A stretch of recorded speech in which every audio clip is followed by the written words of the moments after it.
dirige César Pérez Berrío.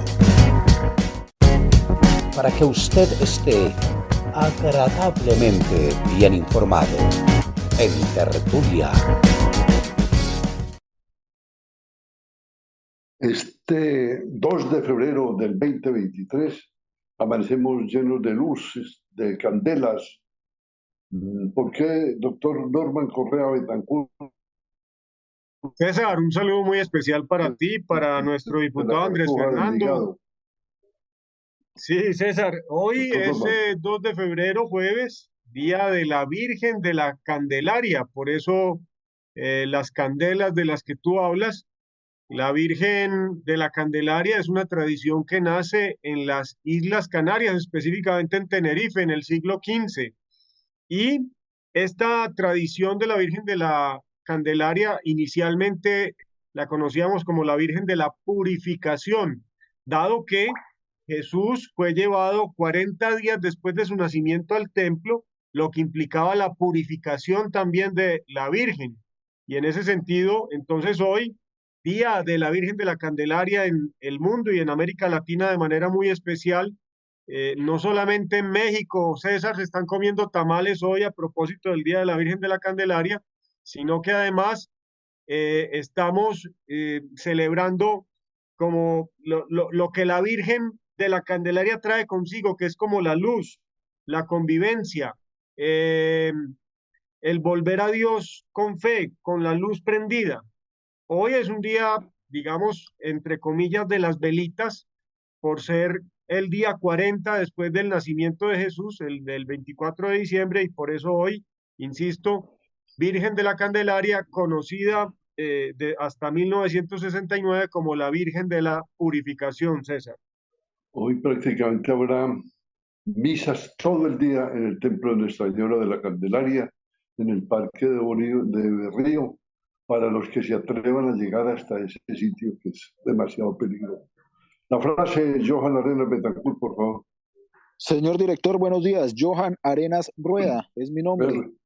Ay, hombre, lo confundo con como el gran escultor, escúcheme.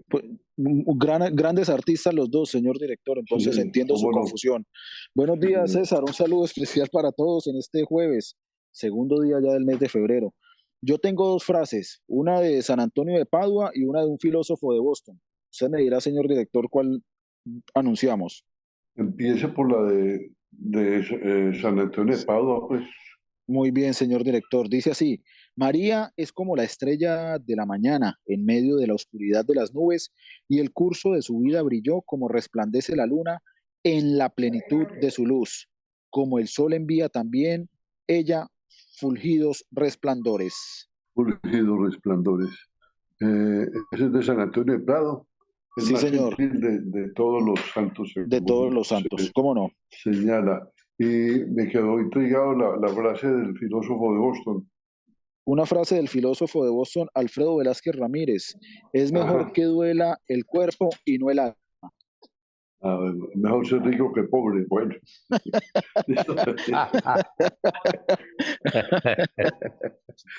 Doctor Andrés Fernando Mesa Valencia, diputado de la Asamblea. ¿Cómo amanece, señor? Muy bien, César, es mejor ser liberal que godo. No, muy contento. Momentico. Eso es una herejía ya. Doctor Norman, Andrés, pase por favor antes del mediodía pase por la litigación. Eso ya merece. No tiene ni perdón del Papa. Se bajaron todas las antenas, se cayeron. Ya usted como que le estaba subiendo toda la bilirrubina. Muy bien, César, iniciando. Muchas gracias, doctor Norma, muchas gracias por su colaboración. Muy amable. Iniciamos, César, hoy un periodo de sesiones extraordinarias que irán desde el 2 de febrero hasta el 20 de febrero. Donde pues, el gobernador, pues por supuesto esta será una iniciativa del gobernador del departamento de Antioquia, donde se van a discutir algunos proyectos de ordenanza, la red de hemofilia, también temas que tienen que ver con el turismo en el departamento de Antioquia, y por supuesto también se podrá hacer por parte de los diputados control político en temas relevantes del departamento, infraestructura, el tema de la emergencia invernal y otros asuntos que esperamos poder tratar desde la Asamblea Departamental de Antioquia hasta el 20 de febrero. ¿Cómo está viendo usted, como diputado, el lanzamiento del doctor Luis Fernando Suárez para la gobernación, doctor Luis Fernando? Bueno, digamos que esta oficialización de la campaña del doctor Luis Fernando Suárez no nos toma por sorpresa, digamos que ya sabíamos que digamos, era el ungido, el llamado a ser el candidato del oficialismo, el candidato gobernador mejor, Aníbal Gaviria, y que seguramente va a ser un candidato importante en toda esta contienda electoral que se inicia en este año. Y por supuesto veremos también un apoyo muy fuerte en este primer semestre por parte del gobierno departamental para lograr impulsar al doctor Luis Fernando Suárez, quien hay que reconocerlo también, creo que hizo un papel importante, destacado durante la ausencia del gobernador de Antioquia, tanto cuando estuvo, digamos, con esa medida de detención domiciliaria ordenada por la Corte Suprema de Justicia, así como en las demás ausencias del gobernador. Recordemos que el gobernador de Antioquia, de todo lo que lleva el periodo hasta la fecha, hasta hoy 2 de febrero, ha estado ausente de su cargo más de 420 días, que corresponden casi al 40% de su mandato. Y la mayoría de esas veces en que el gobernador no estuvo presente ejerciendo sus funciones, fue el doctor Luis Fernando Suárez quien asumió, digamos, la vocería y la representación del departamento de Antioquia, y entre esos casos importantes que le tocó liderar, sin duda fue el tema de la pandemia del COVID-19 y todas las medidas que se tuvieron que originar a partir de ella. Entonces eso le generó, por supuesto, una mayor figuración, aparte de que a nivel empresarial ha sido también el representante legal de G20, que es el grupo empresarial que reúne las empresas de la familia Gaviria Echeverry, Gaviria Correa, que digamos es donde está todo el conglomerado económico de sus empresas con intereses mineros, en temas de inversión en carbón, en oro, el tema que tiene que ver con las bananeras y plataneras que se tienen en Urabá, y esto el negocio que ha manejado también el doctor Luis Fernando Suárez. Entonces, sin duda será un candidato bastante fuerte, creo yo, porque es el candidato del oficialismo, del gobernador, en este proceso hacia la gobernación de Antioquia. Negocios que le causan urticaria al doctor Norman. ¿Cómo ve esa candidatura, doctor Norman? En lo personal, el doctor Luis Fernando me parece un gran señor. Mi papá tenía, que en paz descanse mi papá, tenía una expresión que decía, parece una dama. Y yo creo que... Es todo una dama.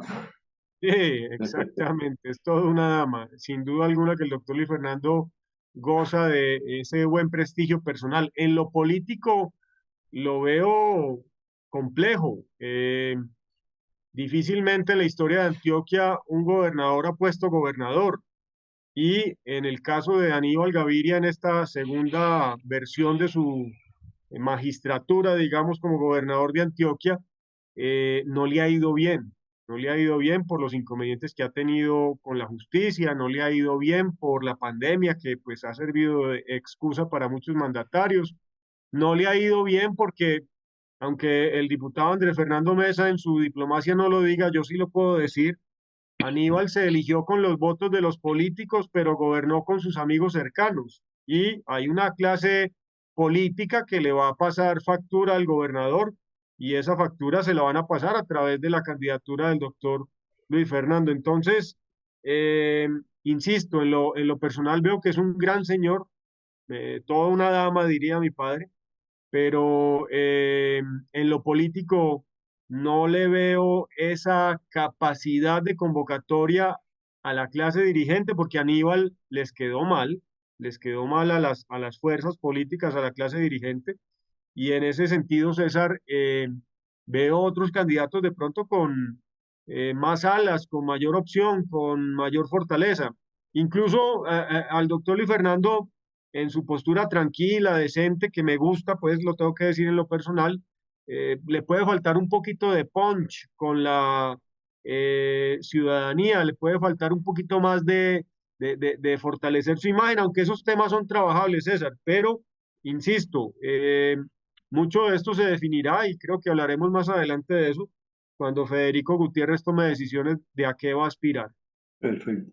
¿Desea agregar algo, doctora Andrés?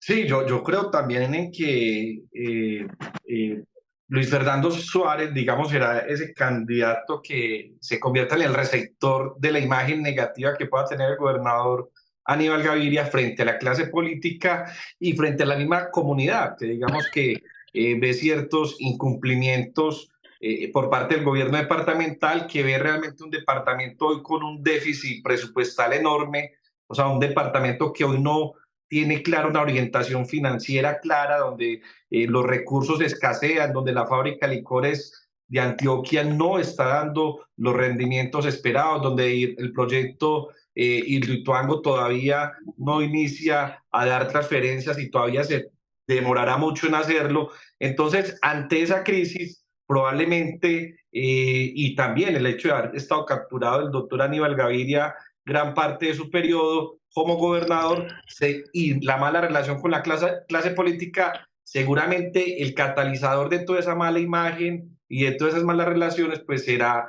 digamos, el doctor Luis Fernando Suárez, quien le tocará, digamos, asumir el costo político de la mala gestión de Aníbal Gaviria.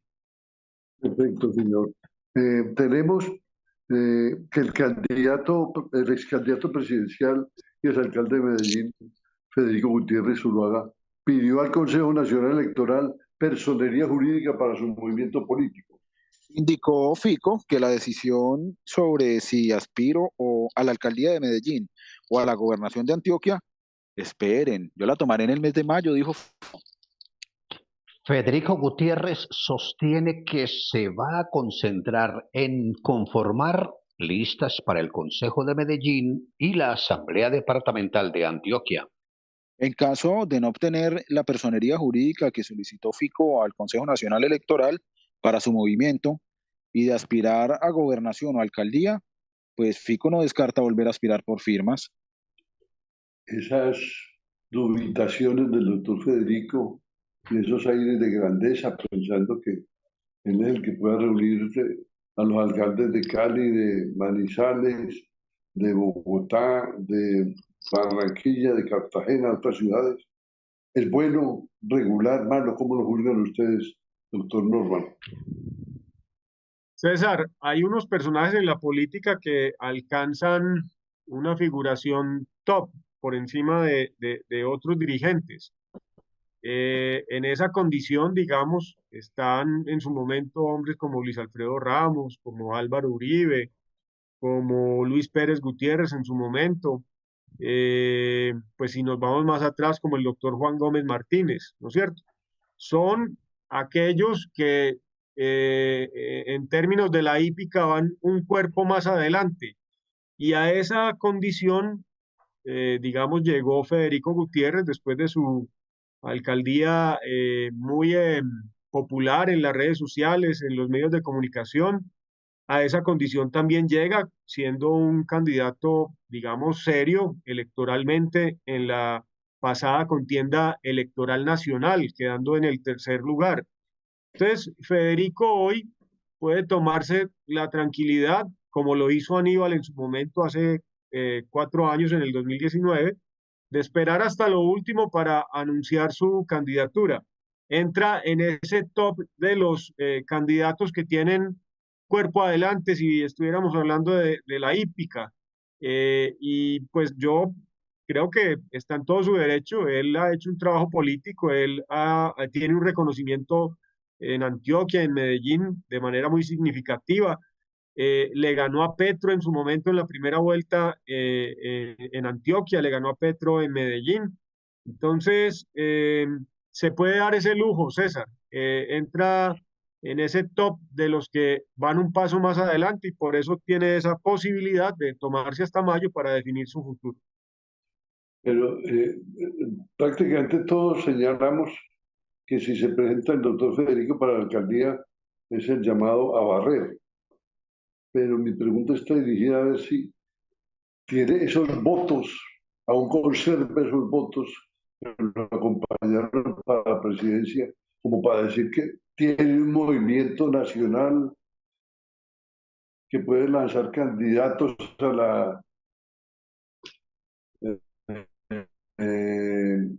las a otras ciudades del país, etcétera, etcétera, doctor Norman. César, todavía le falta consolidarse por fuera. Él tiene un nivel alto de reconocimiento en Antioquia y en Medellín. Por fuera, como diríamos popularmente, le falta pelo para la moña, pero en esa tarea, si el Consejo Nacional Electoral le da la posibilidad de tener personería jurídica a su movimiento, creemos, pues ya va a tener lapicero con que dar aval. Y en ese sentido, pues se vuelve una condición interesante para él y para su movimiento. En cuanto a lo político, por fuera le falta crecer, le falta consolidarse, le falta generar, digamos, más presencia y reconocimiento nacional. Pero eso es una tarea que se logra con perseverancia, con el trabajo, con el tiempo. Sin duda, lo que para él significa Antioquia y Medellín son, aparte de lo que puede ser Federico en La Guajira, en el norte de Santander, en Boyacá, ¿no es cierto? Ahí necesita es más bien pensar que su movimiento con personería jurídica, si se la dan, pues propicie alianzas que le sirvan posteriormente para hacer coaliciones de nivel nacional en las elecciones que serán en el 2026. Pero por ahora, César, creo que en Antioquia sí tiene ese posicionamiento, creo que sí tiene esa capacidad electoral y creo que se puede dar el lujo, como indicaba anteriormente, de esperar hasta mayo para tomar decisiones. Y el quinceto del doctor Norman, del doctor Andrés Fernando Mesa. Bueno, este tema es bien interesante y sobre eso yo tengo tres observaciones sobre este tipo de casos de quienes han sido candidatos a la presidencia o vicepresidencia y luego, digamos, se bajan, entre comillas, y aspiran a alcaldías o gobernaciones. Por ejemplo, en el 2010, Aníbal Gaviria fue el candidato a la vicepresidencia del Partido Liberal junto a Rafael Pardo. En ese momento el partido no superó los 500.000 votos. Creo que ha sido de las peores catástrofes electorales que ha habido el Partido Liberal. Estoy hablando del 2010 y al 2011, o sea, un año siguiente, en el mismo momento en que estamos ahora, decide lanzarse a la alcaldía de Medellín, también con otro quemado de ese momento que fue Sergio Fajardo, que también se había, recordemos, quemado a la presidencia, y quedaron ambos gobernador y alcalde de Medellín respectivamente, en esa famosa alianza AMA. Pero, Alianza AMA. Alianza AMA, que era Antioquia-Medellín, Antioquia-Medellín, ¿cierto? Alianza AMA. Luego tenemos... Alianza Medellín-Antioquia se llamaba. Alianza Medellín-Antioquia, así es. Luego tenemos que en el 2018 Fajardo, en la primera vuelta, después de que saca una gran votación, que casi, inclusive por, si mal no lo recuerdo, por 300.000 votos de diferencia con Gustavo Petro, casi pasa la segunda vuelta, y digamos que el escenario hubiera sido totalmente distinto. Digamos que él, después de esa segunda vuelta, de esa primera, perdón, decide irse a ver ballenas y no participar con una posición política en la segunda vuelta. Eso le costó políticamente. Luego decide fortalecer su compromiso ciudadano por Colombia y hoy vemos los resultados. Compromiso ciudadano por Colombia no llegó a sacar un alcalde, un gobernador y ni siquiera un concejal de ninguna ciudad importante de Colombia. Y además que no se logró la personería jurídica. Entonces, digamos que no necesariamente el éxito electoral que haya tenido Federico Gutiérrez se tenga que trasladar a un éxito electoral como candidato a la alcaldía de Medellín o como candidato a la gobernación de Antioquia. Y por último, yo siento que Federico es totalmente derrotable, por supuesto, si decide aspirar a la alcaldía o a la gobernación, pero yo quiero que revisemos esto a futuro, porque aquí le vamos a hacer seguimiento seguramente en tertulia, y es la posibilidad que el movimiento Creemos tenga un aval como partido político. O sea, yo sé que ahorita, y el doctor Guillermo Mejía nos lo ha explicado en diferentes escenarios, se han otorgado casi 15, 16 personerías jurídicas nuevas en los últimos 2, 3 años por parte del Consejo Nacional Electoral. Lo que pasa es que lo que yo siento es que no sé si el Consejo Nacional Electoral, que es un órgano más que jurídico, es político, que está conformado por magistrados del Centro Democrático, del Partido Conservador, del del Pacto Histórico y del Partido Liberal, tome la decisión de otorgarle una personería jurídica a un movimiento que seguramente, de ser avalado, tener personería, sería competencia directa de esos partidos, porque digamos que el voto que buscaría Creemos sería el voto seguramente del Centro Democrático. Pues Federico fue, digamos, su candidato oficial, así ellos no lo hicieran muy público, pero la realidad es que el Centro Democrático votó en gran parte por Federico. Entonces yo no creo que el Consejo Electoral le juegue a darle personería a quien los va a disminuir políticamente en muchas partes del país, pero particularmente en Medellín y en Antioquia. Entonces no creo que Creemos termine teniendo lista o personería jurídica y con ello listas a consejos y asambleas. Los veo más en un ejercicio nuevamente de firmas y de convalidación por grupos significativos de ciudadanos. Vamos mejor con una tanda de cuñas. César, antes de la cuña. Si le pueda, una cuña o qué. Que me gustó mucho el análisis que hace el diputado Andrés Fernando Mesa, solo que le quisiera hacer una pequeña anotación. El camino para que Federico Gutiérrez vuelva a ser alcalde de Medellín no es quizás por el propio trabajo político del alcalde, es porque Daniel Quintero le ha construido y le ha puesto tapete rojo para que Federico vuelva a la alcaldía. Perfecto. Ahora sí, Ashley. Para que usted esté agradablemente bien informado en Tertulia. Abre ya tu CDT en Cotrafa, con la mayor rentabilidad y las mejores tasas de interés. Acércate a nuestras oficinas o llámanos a la línea única de servicios 454-9595. Cooperar, transformar, facilitar, Cotrafa es eso y mucho más. Cotrafa.com.co, vigilado Superintendencia Financiera de Colombia, adscrita a Fogacop. Un aula acreditada institucionalmente en alta calidad. Inscríbete en Administración de Empresas, Contaduría Pública, Derecho, Economía, Ingeniería Industrial, Ingeniería Informática y Licenciatura en Ciencias Sociales. www.unaula.edu.co, PBX 604-511-2199. Vigilado por el Ministerio de Educación Nacional. Esta es la oportunidad perfecta para llevar su marca al siguiente nivel. En Totus somos más que una agencia de publicidad. Somos un equipo creativo que ofrece servicios integrales en radio, noticias, internet y televisión. Nuestra experiencia y conocimientos en publicidad, diseño gráfico y marketing digital y político nos permite garantizar resultados. Nuestro equipo de profesionales trabajará con usted para crear una imagen de marca sólida y atractiva, expandir su presencia en línea y mejorar su comunicación y marketing. En Totus nos aseguramos de brindar un servicio personalizado y de calidad para lograr su éxito. No espere más. Visítenos en totusagencia.com y contáctenos hoy mismo para dejarnos ayudarlo a alcanzar el éxito que su marca merece. ¿Y qué hay por los lados del candidato, del doctor, el exalcalde encargado, doctor Juan Camilo Restrepo? César, vea, yo lo vi, ¿sabe dónde? Ahí en el semáforo de San Juan con la 65. Ya ¿Sí? inició su carrera, sí señor, ya inició su carrera para la alcaldía de Medellín y tiene los mismos tenis azules que utilizó hace 4 años. Él ya está en plena actividad. Y según dijo, espera contactar 700 personas diarias en sus recorridos que le esperan por las 16 comunas y los 5 corregimientos de Medellín. Bueno, y como ya todos los nombres están saliendo Sí, a flote, ¿cómo va el doctor Norman para su campaña al Consejo de Medellín y qué decisión ha tomado el diputado Andrés Fernando Mesa Valencia? El doctor Norman, ¿cómo va su campaña al Consejo? César, esta es época de planeación, esta es época de... ¿Cómo va su campaña, doctor Norman? Sí, César, estamos en una época de planeación, de contactos con personas que han tenido, digamos, un buen recibo frente a la idea de poder, en nombre mío, pues llevar el equipo una candidatura seria al Consejo de la Ciudad de Medellín. Despegando, César, despegando, como dirían los jugadores de fútbol, Johan, con buenas sensaciones, o los ciclistas más bien.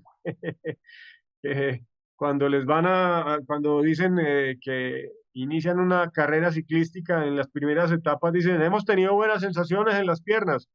Lo mismo me ha pasado a mí, César. Ha habido un buen recibo, una buena química con la ciudadanía, y se ha posibilitado que esto empiece a tomar forma, César. La verdad es que estoy contento. Veo el tema con unos retos complejos, pero no imposible. Y por el contrario, cada día se va sumando gente, va llegando gente, van acercando otros. El voz a voz se ha vuelto una cosa muy importante. Y yo tengo una claridad en esto, César, y se lo he dicho siempre a las personas que me consultan frente a los temas políticos. Una campaña política no se corre, siendo una maratón, no se corre como si fuera una carrera de 100 metros planos. Hay que dosificar las fuerzas y en esa tarea estoy, César. Muy bien. Usted está todo lo contrario, don Alfredo, que no tiene esas sensaciones entre las piernas. No, no tengo nada. Esas sensaciones muertas, atrofiadas. Manténese al CTI para que le avancen muertos. Estoy tomando puro borojo. Por mal borojo, que le paran el reloj. Bueno, doctora Astrid Fernando. Ya me atigo. Me puse colorado.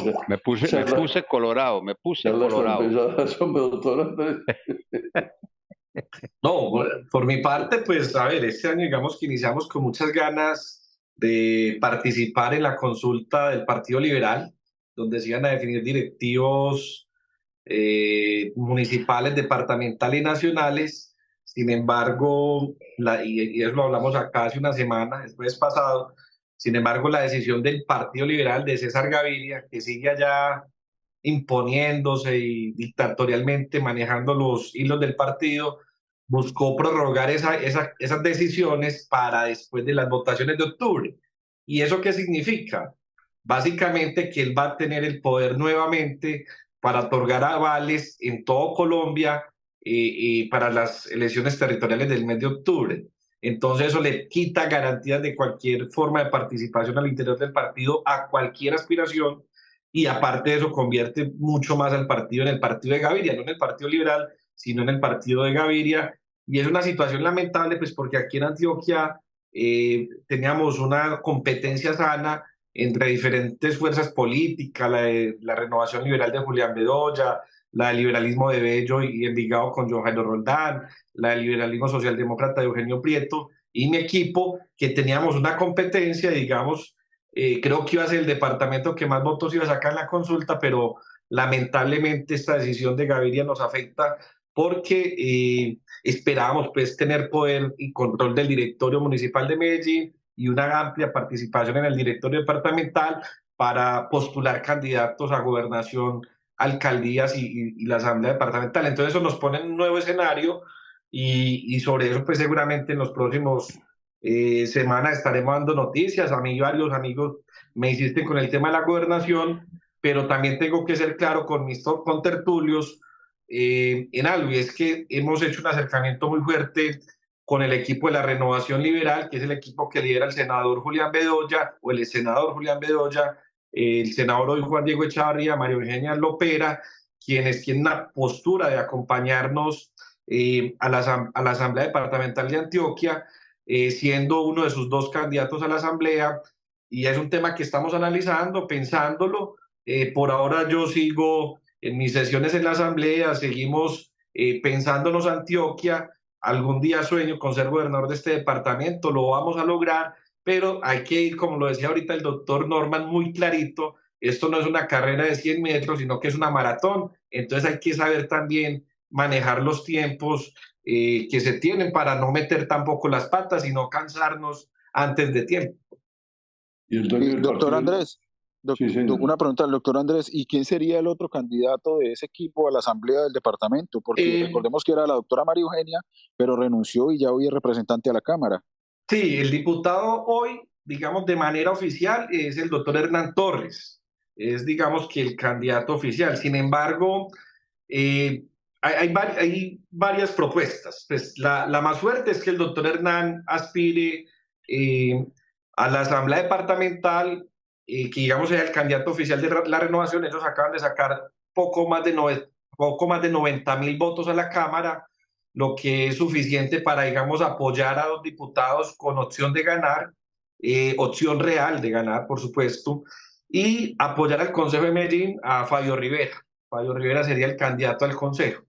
Otra opción, que es la que yo les he puesto sobre la mesa, es que vayan con nosotros a la Asamblea y nosotros apoyar, que es también una intención del doctor Hernán Torres, al Consejo de Medellín, al doctor Hernán Torres, que él sea el concejal de la Renovación Liberal y nosotros con nuestra fuerza política, que nosotros, digamos, Medellín es el de los amigos de Andrés Mesa, es donde reunimos nuestro 40-50% de capital y fuerza electoral, podamos acompañarlo de frente al Consejo de Medellín. Porque hoy en el escenario en que está el Partido Liberal, si sancionan a Aura Marlene Arcila con pérdida de investidura y la sacan del Consejo de aquí a junio, yo me temo que el Partido Liberal pueda perder inclusive una curul en el Consejo.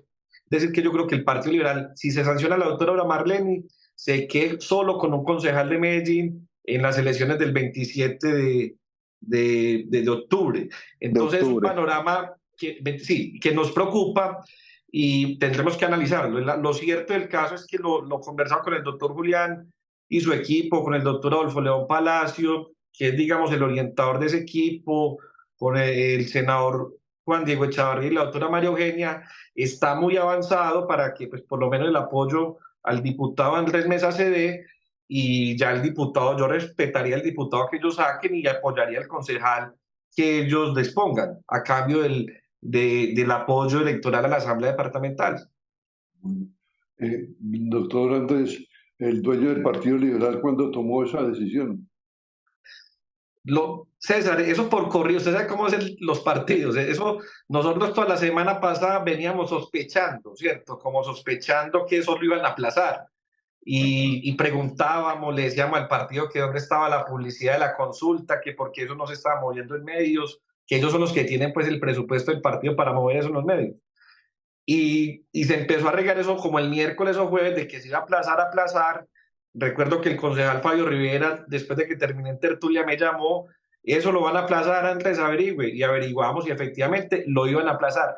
Pero la decisión oficial, o sea, la resolución, solo se nos notificó el sábado en la noche, o sea, el sábado, el mismo domingo, y las votaciones empezaron el domingo. O sea, es un tema de desorden, de falta de garantías. Entonces, yo quisiera ser candidato a la gobernación por el liberalismo y proponer una consulta amplia con lo que llamamos el pacto histórico, con el Partido Verde, y unirnos en Antioquia para ganar la gobernación, porque yo veo que esa posibilidad real existe, que una unión liberal, verde, con sectores conservadores y el pacto histórico e independientes podamos trabajar para ganar una gobernación de Antioquia.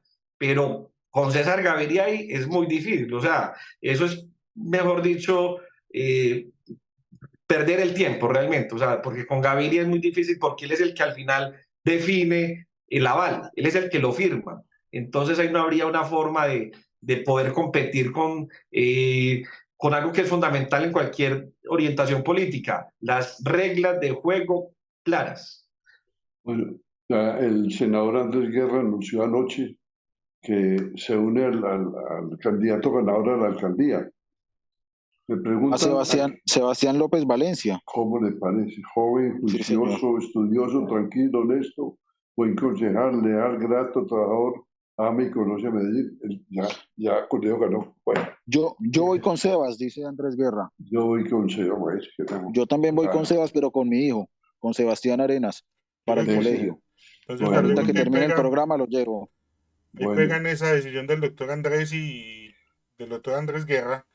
Lo que yo decía en el artículo que saqué en estos días en mi medio Totus Noticias, sobre que la gente está buscando líderes más no influencer, porque en los últimos meses yo he visto al doctor Sebastián más como un influencer que como un líder de Medellín, porque no así no sacar TikTok, sacar videos de todo Medellín quejándose de cada cosa en Medellín, pero en el consejo es más la pelea que hace que las propuestas que hace. Se metió un hueco en estos días. Y se convirtió en el jefe de debate de Luis Pérez Gutiérrez. Porque todos los días lo menciona. A propósito del doctor Luis Pérez, pudimos ver en estos días que él sigue deshojando margaritas, que le gusta mucho la alcaldía, también le gusta la gobernación. Mi percepción, no tengo argumentos científicos, filosóficos, para decir que es así, pero creo que va a optar por la gobernación de Antioquia, porque está recorriendo todos los municipios, está hablando con exalcaldes, está hablando con candidatos a consejos de municipios, de modo que son pistas que le dicen a uno, ese es el camino, cree uno, pues. Pero vamos a ver, ¿cómo ve la candidatura y para dónde le recomendaría usted, doctor Luis Pérez, doctor Norman? ¿Gobernación o alcaldía? César, no, sin duda la gobernación. Luis Pérez es un hombre, digamos que rompe esquemas. En los 4 años que yo fui diputado y el gobernador, la verdad es que es un hombre argumentado, frentero. Dice que no abre directorio político porque él no quiere generar, digamos, rencillas con nadie, no tiene candidatos propios, aunque en las últimas elecciones sí los tuvo. En cambio radical, el doctor James y el doctor Misael, que entiendo ya están trabajando de manera mancomunada con Alex Flores García para el tema de sacar un candidato a la Asamblea de Antioquia en la lista de Cambio Radical y el partido de la U. Pero en el caso de Luis Pérez, César, yo sin duda le recomendaría que fuera candidato a la gobernación de Antioquia. Él intentó, recordemos, después de haber sido alcalde, en 2 oportunidades volver a ser alcalde de Medellín, no le dio, aunque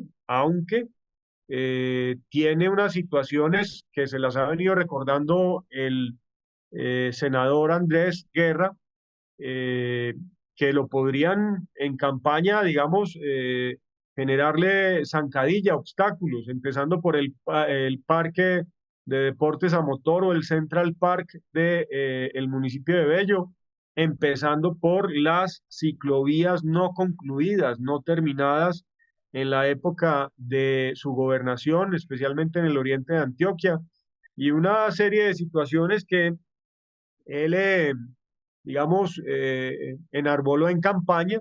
Incluso recordemos la incipiente y triste nacimiento de la institución universitaria digital, que en el plan de desarrollo pues decía que iba a llegar a 1 millón de personas y en el primer año había llegado a 6.000 personas. En fin, hay muchas cosas que se le pueden sacar en cara, digamos, y lo está haciendo el senador Andrés Guerra a Luis Pérez, pero nadie puede darlo por terminado o acabado. Por el contrario, Luis Pérez ha sido, César, jugador de ajedrez y sigue siendo un ajedrecista de la política. Doctor Andrés Fernando Mesa, diputado liberal. Bueno, eso es una candidatura o precandidatura que en cualquier escenario donde usted lo ponga, creo que es un personaje que hay que tener en cuenta. Si es en la alcaldía de Medellín, en caso de que Federico Gutiérrez aspire, y creo que el candidato ideal para confrontar a Federico sería Luis Pérez, porque lograría aglutinar muchos sectores liberales, sectores conservadores, sectores independientes, inclusive la izquierda tradicional medellinense, y podría, digamos, hacer una gran campaña y lograr la alcaldía. Es una postura en el caso de que Federico Gutiérrez aspire, porque de lo contrario en Medellín veo es una campaña totalmente atomizada, con muchos candidatos, muchos por firmas, y que probablemente por sus conveniencias vayan hasta el final, lo que va a atomizar también a su vez y dispersar el voto, y no vamos a tener las mismas sumatorias que se tuvieron en el 2019 cuando Daniel Quintero ganó con más de 300.000 votos y el segundo estuvo también por encima de los 200.000 votos. Creo que sin Federico esa campaña se dispersa, pero con Federico esa campaña se polariza, y creo que Luis Pérez sería el contendor ideal. Si Federico no está ahí, creo que un escenario más interesante para Luis Pérez sí puede ser la gobernación de Antioquia, donde él tiene recordación, donde tiene sus obras, por supuesto, tiene una gran relación con la mayoría de los diputados, con la mayoría de exalcaldes, y eso es importante. Pero como punto negro, pues le veo que cuando fue candidato ahorita a la presidencia, renunció, no fue hasta el final, le salieron escándalos en la fiscalía supremamente graves, le salió lo del Central Park, que aunque bueno, hay unas explicaciones de que no hubo compromiso de este gobierno con esas obras, con la continuidad, también le castigan que inauguró el Central Park sin estar terminado. Entonces, y otro tipo de obras como las que ha denunciado el senador Andrés Guerra, que creo que le pueden costar políticamente. Sin embargo, es un candidato de peso, es un candidato que hay que tener en cuenta y que si se mete en la puja por la gobernación, seguramente va a estar ahí adelante. Perfecto. Hombre, de nuestro contertulio, el doctor Norman Correa Betancur publicó un trino entre filosófico, religioso y enigmático. Dice lo siguiente, abro comillas: frente a una ciudadanía emergente y cada vez más consciente, quienes ejercemos la política debemos intencionar nuestro discurso y alinear nuestras decisiones en favor del cuidado de nuestra casa común. Cierro comillas. Doctor, ¿nos puede brindar la traducción exacta de su trino, si es tan amable? Sí, César, claramente. Tiene 3 elementos. Primero es el de la ciudadanía emergente. Claramente quedó demostrado con la elección de Gustavo Petro que en Colombia decidieron la presidencia y el Congreso personas entre los 18 y los 40 años que tienen unas percepciones en lo político, en lo cultural, en lo económico, distintas a una generación que ya va siendo minoritaria en términos de el peso electoral en Colombia. Entonces, esa ciudadanía es más consciente, mejor informada, y ahí hay un nicho que si los que hacemos política no lo tenemos en cuenta, pues vamos a naufragar en el intento. Y lo otro es que pues yo soy un ambientalista, César, y en términos de ese ambientalismo que profeso, claramente he estado totalmente ligado a la encíclica del Papa Francisco Laudato Si, el cuidado de nuestra casa común, y por eso pues hago alusión justamente al término cuidado de nuestra casa común, César. Entonces, ciudadanía emergente, mejor informada, consciente, dirigentes políticos, que en mi caso lo soy, ambientalista, que en mi caso lo soy, y seguidor del Papa Francisco y conectado totalmente con la encíclica Laudato Si. Mezclando política, religión, medio ambiente, etcétera. Y filosofía. Filosofía y carisma. Hemos notado que Jericó se dividió entre quienes aplauden y quienes critican la posición de su obispo, Monseñor Noel Londoño Buitrago, respecto al proyecto de la mina quebradona. Es que el prelado nunca ocultó su rechazo y al mismo proyecto, y así lo plantean algunas de sus frases. Escuchen. La empresa entró mintiendo, diciendo que venía a mirar las montañas y a sugerir cultivos. Todo el proceso se lo ha llevado como bajo cuerda. Nunca, pero nunca ha habido una socialización clara con la gente, dice Monseñor. Dan limosnitas, camisetas de ciclismo a los niños. Entre quienes critican están la alcaldía de Jericó, 6 de los 11 concejales y 3 integrantes de organizaciones adherentes del proyecto minero Quebradona de la multinacional AngloGold Ashanti. Entre los que aplauden figuran todas las organizaciones ambientales, de las cuales uno de sus principales líderes ha sido nuestro contertulio, ¡hurra!, el doctor Norman Correa Betancur. 15 segundos para explicar su posición, doctor Norman. César, una vez el presidente Petro, el 14 de enero, dijo que no iba más la megaminería de metales ni en Jericó ni en Támesis. Estos caballeros que escribieron una carta abierta y los concejales que amenazan con una demanda al señor obispo, al igual que el señor alcalde de Jericó, estos caballeros retoman una entrevista dada por Monseñor Noel Londoño, obispo de Jericó, al periódico El Espectador en junio del año pasado, y hacen eco de esa entrevista 7 meses después. que es un tema llamativo. Y empiezan pues a tildar a Monseñor en sus expresiones en esta entrevista de un hombre peligroso, de un hombre que no cumple con la labor que debería cumplir como pastor de la iglesia diocesana. Pues nada más equivocado, César. Monseñor ha sido claro, ha sido contundente, ha sido un pastor benevolente en el trato, vial, un hombre respetuoso con las personas, pero claro en sus posturas. Y Monseñor Noel Londoño ha dicho que minería sí, pero no aquí ni así.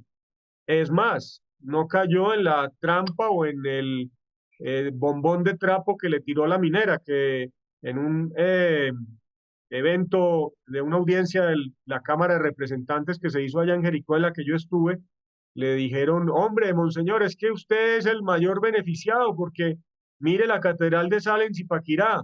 Nosotros en el túnel que vamos a hacer le vamos a construir la catedral a la Santa Madre Laura.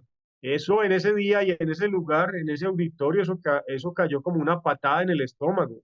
Enterrar a la Santa Madre Laura en un socavón. Y Monseñor nunca cayó pues en esas trampas y él ha sido claro. Lo que él dice en el periódico El Espectador, todo tiene prueba, todo tiene argumentación, todo tiene soporte. Empezando por lo que indicaba de la participación de una empresa extranjera en la política local. La misma Ana María Gómez, que era secretaria general y luego fue presidente de Anglo Gold, dijo en un evento en la Julio C. Hernández en La Pintada que sí, que ellos habían participado apoyando la política local, y eso quedó grabado, César. Eso además estaban allí gente de Confama, de la Julio C., de Confenalco, en fin. Por eso, la tarea de instituir en pleno siglo XXI un nuevo tribunal de la Inquisición y poner como hereje al señor obispo de Jericó, creo que no solamente les salió mal, sino que se les fue el tiro por la culata, porque aparecieron criticando a Monseñor 3 o 4 personas, a lo sumo 10, y por el contrario aparecimos apoyando a Monseñor miles de personas, entre otras además el Pleno del Consejo de Támesis, el Pleno del Consejo de Gobierno de Támesis y más de 95 organizaciones comunitarias y ambientales que estamos presentes en el territorio, César. Eso no es como muchas veces el Partido Liberal, cuando un cura apoyaba a los liberales, ese sí es un pastor. Y cuando se criticaba decía, curas a la sacristía, doctor. No, muy bien. Yo de este tema, pues primero, pues muy valiente el cura, monseñor de Jericó, me parece muy valiente, la verdad, unas posturas muy acertadas. Y sí, cuando defienden las posturas de uno es muy bueno, por supuesto. Pero yo creo que aquí no podemos desconocer la lucha que han dado los habitantes del suroeste y esta zona de Jericó, de Támesis, tan importante, donde ha estado el doctor Norman, quien es amplio y el más conocedor de lo que allí se ha manejado y que han tenido con argumentos técnicos, científicos, la posibilidad de convencer a un gobierno nacional que les dio la razón. Mientras tanto, seguramente ya también lo dijimos aquí hace unos días, pues vendrán las discusiones jurídicas, y más que jurídicas serán judiciales, y esas autoridades darán su veredicto final. Por ahora yo creo que se impuso la voluntad popular, la voluntad de la comunidad, y en este caso lo que tendrá que hacerse es respetar esta voluntad. Lo que sí me parece muy grave es que se haga el reconocimiento explícito por parte de esta multinacional minera de la participación política, que eso no es malo, pero muchas veces ellos lo ocultan, y cuando ellos van y financian campañas y promueven candidatos, pues están tomando partido para favorecer, por supuesto, sus propios intereses económicos. Perfecto, señor. Sigamos en Jericó, porque la concesionaria vial del Pacífico, Covipacífico, ofreció una buena noticia para el suroeste antioqueño. Ya está habilitado el tramo de 1.5 kilómetros en doble calzada comprendido entre los sectores de Bocas del Suroeste y el Llanerito en la vía Amagá. Se cumple así con el propósito de la concesionaria y la Agencia Nacional de Infraestructura ANI, mejorando la movilidad en la región, convirtiendo al suroeste antioqueño en la puerta principal hacia el suroccidente del país. una vez esté todo el proyecto en funcionamiento, cuyos trabajos tienen un avance del 94%. Que está metido en esos temas. Y Doctor que Norman. sigue haciendo campaña a sus candidatos. ¿Qué nos dicen? César, lo que puso en funcionamiento la gente de Pacífico 1, que es 1.5 kilómetros, lo habían ofrecido desde diciembre. El 19 de diciembre era iniciado ese tramo en operación 40 días después, y básicamente por una situación entre la interventoría y la concesión. La interventoría tenía que dar el visto bueno de la calidad del pavimento y otros indicadores, la señalética, en fin, y eso contractualmente pueden hacerlo en 2 meses. Se tomaron 40 días, aunque lo hubieran podido hacer en una semana. ¿Verdad? Uno ahí nota un poco de indolencia, un poco de desprecio por la región, porque ellos están haciendo lo del contrato y hasta ahí. No se les ve ni las ganas ni el deseo, y no digo solo Pacífico 1, lo digo también por la interventoría. Nosotros nos estamos alegrando con Chichigüita, César. Pues no digo pues que ese 1.5 kilómetros no sirvan, claro que sirven, solo que están corriendo el taco 1,5 kilómetros más arriba. Pero bueno, esperemos que el próximo martes, César, viene el ministro de Transporte, va a estar en la mañana en el oriente de Antioquia, en la Cámara de Comercio, en la tarde va a estar en Bolombolo, si Dios quiere, y ahí esperamos con los dirigentes de la región poder concretar unos temas que son realmente los preocupantes hoy, porque en junio próximo Pacífico va a terminar sus obras y vamos a quedar con 5 elementos que nos van a poner en una vía del siglo XXI, es decir, la doble calzada, pero con un embudo del siglo XX, los 3.4 kilómetros de calzada sencilla, sin la solución de la Sinifaná después del derrumbe de mayo de 2019, sin el intercambiador vial de Primavera, sin el intercambiador vial del Café en Bolombolo y sin los puentes peatonales en el centro poblado Camilo C. en Amagá.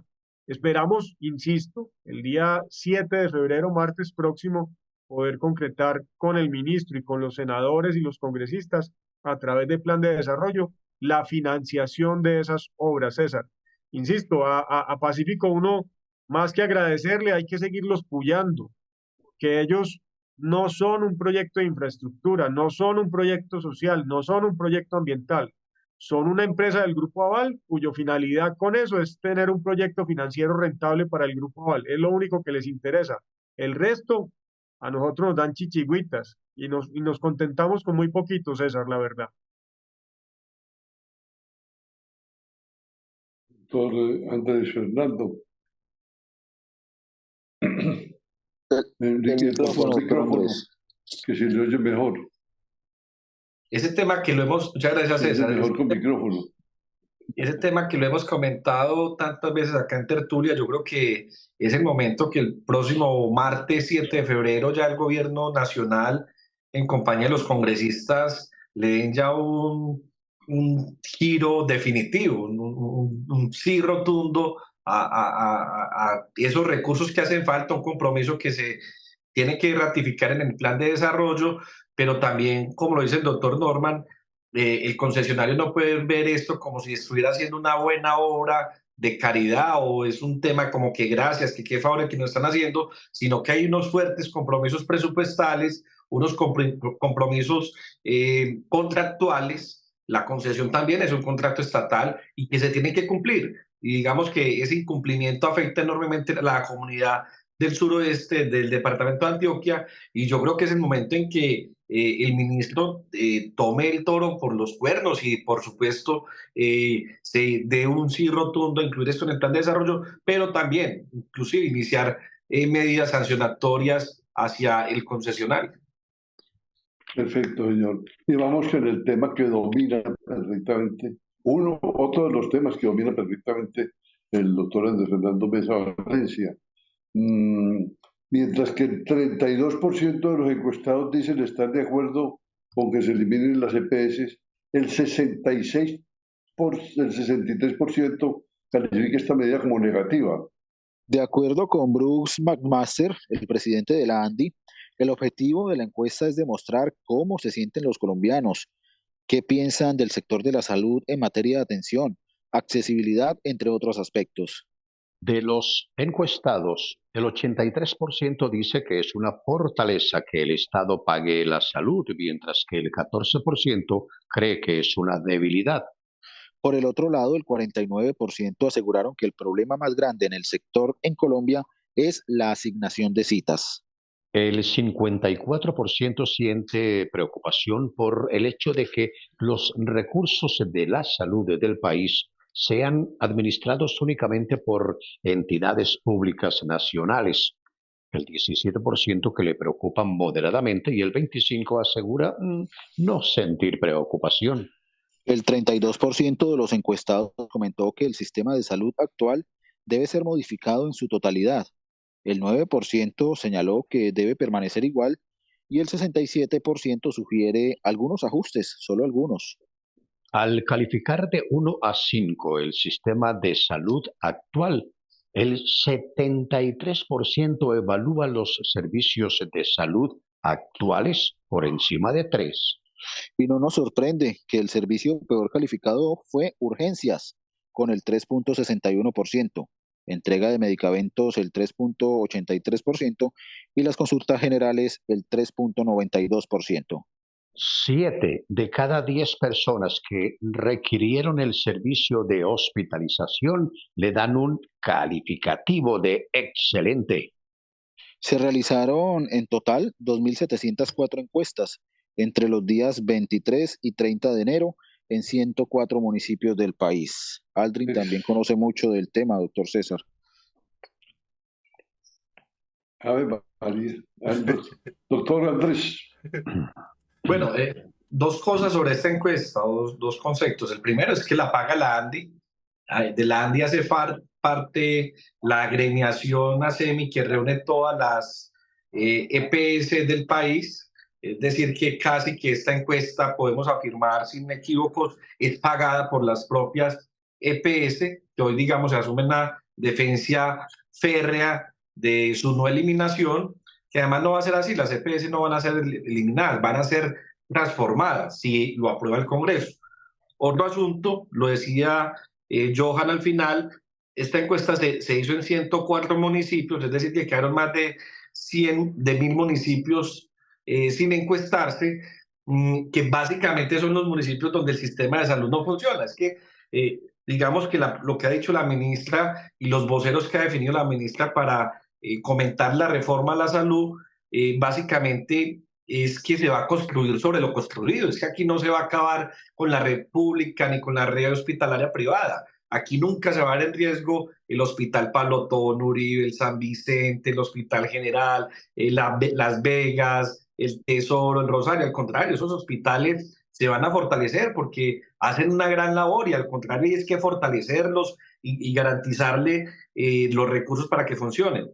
Y segundo, lo que va a hacer la reforma es cambiar la forma en que se administran los recursos. Es decir, que se elimina la EPS para la administración y la intermediación financiera, sigue existiendo para la coordinación de las redes integradas de servicio, para el aseguramiento de lo que se llama planes complementarios, salud prepagada, seguros, medicina prepagada. Eso, ahí puede seguir existiendo la EPS, pero en la administración del recurso se quita esa intermediación financiera, y esa intermediación desaparece de todo el escenario del funcionamiento del sistema, y el recurso se gira directamente al hospital, a la clínica o al operador de la APS, la atención primaria en salud. Es la única diferencia con el sistema.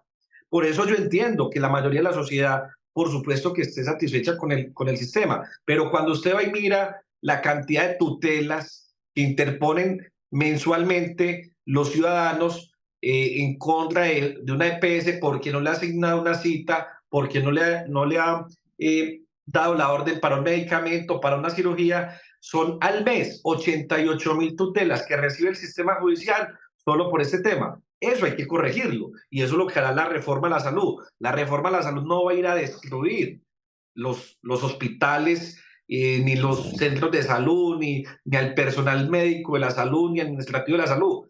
Lo que hace la reforma es al contrario, fortalecer esos hospitales y esas clínicas, quitando el negocio, la intermediación financiera. Es lo único que tendría yo para decir sobre esa encuesta, aparte de eso de que me parece que la están pagando los mismos que hoy están en contra de la reforma. Doctor Norman. César, esta semana, el día lunes, tuve la oportunidad de participar en una reunión con el equipo directivo de la Caja de Compensación Familiar Confama, del doctor David Escobar, todo su equipo directivo. Y uno de los temas que se trató en la reunión fue justamente el de las EPS y la hoy participación notoria que tiene Confama, digamos, como prestador, no solamente a través de la EPS Sabia Salud como socio, sino también hoy es Confama dueña de la Clínica Panamericana, que es clínica de tercer nivel de complejidad en la región de Urabá, la clínica más importante, y además los centros de salud. Al respecto tengo que decir tres cosas, César. La primera, comunicar es gobernar y gobernar es comunicar, ¿no es cierto? Y creo que en esa reunión en la que participé, claramente hay una falencia de comunicación por parte de la ministra de Salud en el sentido de soltar anuncios parciales, pero en esa reunión en la que estuve estaba la bancada antioqueña y estaban los miembros de la Comisión Séptima, tanto de Senado como de Cámara, que desde Antioquia pues participan allí. Y decían ellos que son los primeros, digamos, que serían en ese momento indicado que conocieran el texto, decían que no conocían el texto de la reforma. Entonces, esa situación ha generado incertidumbre, ha generado dudas. Y en el caso de Confama, por ejemplo, que tiene unos proyectos de construcción de nuevos centros de salud, que cada uno le puede costar $1 millón, el doctor David Escobar decía, hombre, llevar a mi junta directiva la construcción de un nuevo centro de salud por parte de Confama, estoy seguro que me van a decir que hasta que no haya una reforma aprobada, que cómo van a permitir que la caja invierta esos recursos en la construcción de nuevos centros de salud. Entonces, hemos entrado en una dinámica donde la mala comunicación o la comunicación por partes o fragmentada ha hecho que haya muchas versiones y que no se conozca pues en realidad un texto definitivo, y eso, insisto, gobernar es comunicar y comunicar es gobernar. Lo primero. Lo segundo, César, hay una intención que yo creo que es deseable y la apoyo de manera total y mi respaldo pues íntegro a esa solicitud de que nos atiendan universalmente con la cédula, que si yo estoy en Uribia y tengo algún percance de salud, baste mi cédula para que me atiendan, que no me tengan que preguntar a qué EPS pertenezco, ¿no es cierto? Y a la par con eso, de que yo pueda hacer uso del sistema a través solo de mi documento de identidad, pues hombre, que la hoja de vida clínica, mi historia clínica, sea también de acceso universal por parte de cualquier prestador de salud, que si estoy en Bucaramanga y debo de consultar, que el médico que me atienda mediante la tecnología tenga acceso a mi historia clínica. En eso creo que se pueden hacer mejoras. Finalmente, termino diciendo que me gusta mucho escuchar aquí al diputado Andrés Fernando Mesa, en el sentido de que él indica que las EPS no se van a terminar, no se van a acabar, sino que se van a transformar. Creo que ese es un mensaje que la gente está esperando, porque pues todos estamos frente a si desaparecen las EPS, entonces ¿qué? El ADRES va a ser la gestión del riesgo, el ADRES va a ser la gestión de la cita, el ADRES va a ser el PIP, la promoción y la prevención. El ADRES entonces se va a crear departamentalmente o municipalmente y entonces eso se va a politizar. Surgen muchas dudas, César, y recomendarle a la ministra que en un gobierno como el cambio que ha promulgado el presidente Gustavo Petro, es importante escuchar a los actores y que la directora ejecutiva o presidente de ASEMI, que es la que congrega las EPS, ha buscado vasos comunicantes, nichos de comunicación con ella, y la respuesta ha sido de la ministra que hablamos en el Congreso, que a ella le tocó alguna vez siendo representante de temas de la salud, levantarse de la mesa del ministro y hablar con el ministro básicamente de las intervenciones del Congreso. Pero si desde ASEMI están buscando un vínculo más fluido, más constante, más técnico, porque realmente la reforma es técnica, y siendo técnica, César, dada la mala comunicación, está perdiendo el ambiente y el respaldo político. Y es más, al interior del gobierno hay detractores. Si no, pregúntele al ministro de Hacienda y pregúntele al ministro de Educación y al de Planeación. Tiene una gana de contestar el doctor Andrés Fernando. No, doctor César, yo creo que la intervención del doctor Norman me gusta bastante, además, solamente como dos precisiones. Con la directora de ASEMI, la ministra ya ha tenido varias reuniones desde que es ministra, y con los presidentes o gerentes o directivos de la CPS ha tenido muchas reuniones. Lo que pasa es que, Norman, en este nuevo gobierno hay un cambio, y es fundamental. Antes las reformas o los proyectos de ley los redactaba la ANDI, y luego se socializaban. Y eso es lo que ha pasado siempre en la historia en los últimos tiempos. La ANDI o FENALCO eran quienes redactaban, y sus asesores los proyectos. Fue el lapsus tan nervioso que se fue ahí. Ojalá fuera FECODE. A mí no me chocaría que hubiera FECODE en la reforma a la educación, por supuesto. Eso lo digo acá y lo digo abiertamente. Que lo haga FECODE. Sí que lo haga FECODE. Hoy es un grupo técnico, doctor Norman, doctor César, que viene desde el año 2009, 2010, que inclusive tiene su origen en el departamento de Antioquia, con la mesa departamental por el derecho fundamental a la salud, y que ellos interpusieron, esos líderes, en su momento una acción de tutela, no, una acción de grupo, buscando salvaguardar el derecho fundamental a la salud. La Corte Constitucional les dio la razón, y la Corte Constitucional dio unos lineamientos básicos de lo que debería de ser una ley de salud. Y eso fue lo que sirvió para que se creara la ley estatutaria del derecho fundamental a la salud de 2000, que fue Santos el que la abordó en la ley 1741-42 del 2015. Esa ley, que es la ley estatutaria del Sistema General de Salud, que consagra el derecho a la salud como un derecho fundamental, también tiene los lineamientos. ¿Qué va a hacer la reforma a la salud? ¿Y por qué en parte entiendo la no publicación todavía del borrador? Por dos temas. Primero, porque es una norma muy técnica, es absolutamente técnica, y que tiene que ser demasiado bien revisada, porque cualquier concepto, digamos, puede ser tergiversado en la opinión, en los medios. Por supuesto, creo que sería inclusive más contraproducente. Y segundo, porque esa ley está esperando un aval financiero por parte del Ministerio de Hacienda. Ese aval se debe dar ya pues entre esta semana y la próxima semana, de aquí al martes, miércoles, seguramente estará ese aval o ese respaldo del Ministerio de Hacienda, porque va a haber una movida de los recursos, no sé eso en términos financieros cómo se llama, en términos de Hacienda Pública, un traslado del recurso, que ya no lo van a administrar las EPS, sino que va a ser el ADRES quien administre el 100% del recurso sin la intermediación financiera, y que se pueda realizar el giro directo a los hospitales. No van los departamentos y municipios, no van a manejar un solo peso de la salud, ni un solo peso, ni los departamentos ni los municipios. Es decir, no se va a pasar la plata de la CPS para los departamentos y municipios. El giro va a ser directo a los hospitales y clínicas. Y por supuesto tendrá que ser el ministerio quien mejore las comunicaciones.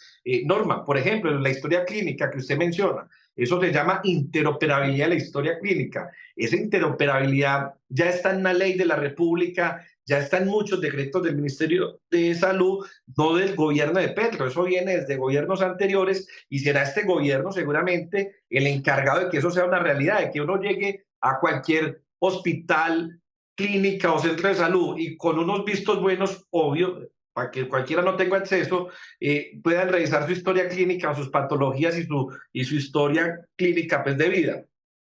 Eso va a pasar seguramente, y también está en la reforma a la salud. Entonces, sí, yo acepto el mensaje. Yo creo que tienen que mejorarse mucho las comunicaciones, comunicar muy pronto la reforma, pero tampoco creo que es que estén escondiendo algo como si estuvieran haciendo algo malo, porque al final eso será el Congreso el que lo apruebe, es que eso va a ser totalmente público, es decir, el Congreso va a difundir, va a debatir aquí en Medellín, en Plaza Mayor, a finales de el 24 de marzo, 23 de marzo, vamos a tener ese auditorio lleno de Plaza Mayor con más de 1.000 personas, donde van a estar los gerentes de los hospitales, vamos a estar los concejales, los diputados, los empresarios del sector de los farmacéuticos, los gerentes de Metrosalud, del general, mejor dicho, va a estar todo el sector salud reunido y se va a socializar en Plaza Mayor la reforma, pero ya con un texto previamente, digamos, presentado y publicado a la comunidad. Entonces,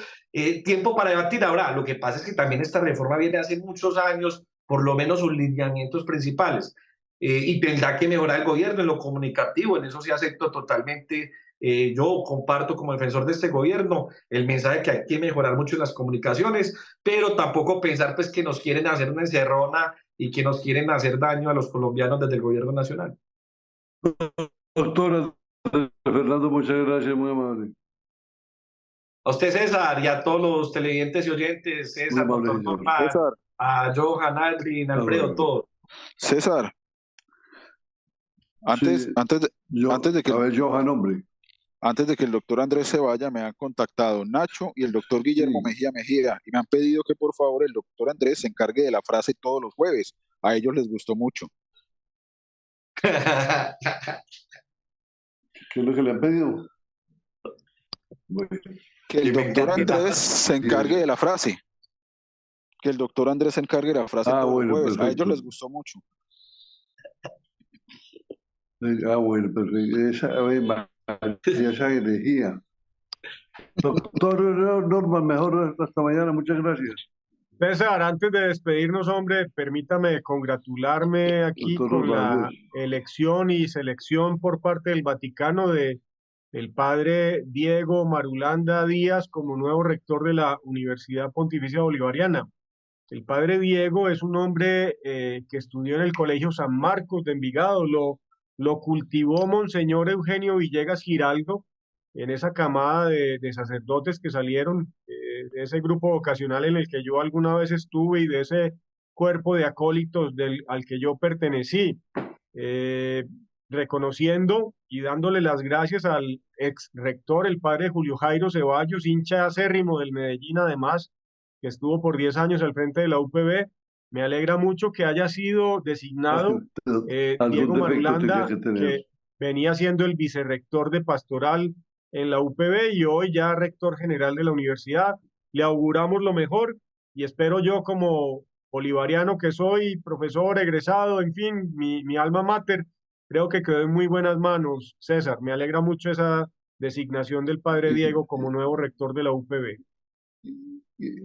Y una maravillosa persona el padre Diego, cuya formación también influyó en buena parte mi tío padrino, Monseñor Tiberio Berrío López. Johan, hasta luego. Señor director, un feliz jueves para todos. Mañana a las 7:30 estaremos acá. Señor, con mucho ánimo, don César, quiero recordar también que hoy jueves 12 de febrero la Iglesia Católica celebra la presentación del Señor, 40 días después de Navidad, cuando Jesús fue conducido al templo por María y José. Mañana viernes nos escuchamos aquí, Dios quiere, 7:30 con mucho ánimo. A las hermanas de la presentación, incluyendo a mi hermana Nubia, que pertenece a la comunidad, un saludo muy especial. Felicidades, nos vemos mañana a las 7:30. Un abrazo. Bueno, chao. Ahí. En Tertulia, dirige César Pérez Berrío. Para que usted esté agradablemente bien informado. En Tertulia.